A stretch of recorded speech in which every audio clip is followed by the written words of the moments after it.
Nasungkit ng Argentina ang tiket patungo sa FIFA World Cup Finals matapos talunin ng England.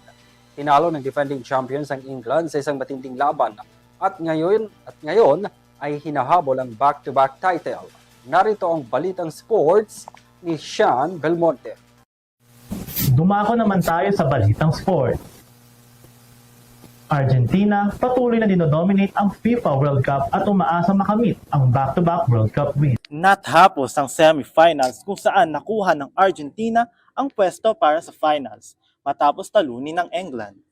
Nagawa nilang mabawi sa huling minuto at nagtala ng panalo na 2-1 sa semifinals ngayong Miyerkules sa Atlanta Stadium. Kahit na binigyan ng major lead ng England player na si Anthony Gordon sa second half ng game, ay nakabawi pa rin ang Argentina at nasecure ang panalo with a game-finishing header mula kay Lionel Messi. Maghaharap ang Argentina at Spain sa 2026 finals ng FIFA World Cup sa darating na Hulyo 20 sa New Jersey Stadium. At iyan ang ating balitang sports. Muli ako si Sean Belmonte. Balik sa inyo, Henry, Vanessa at Mia.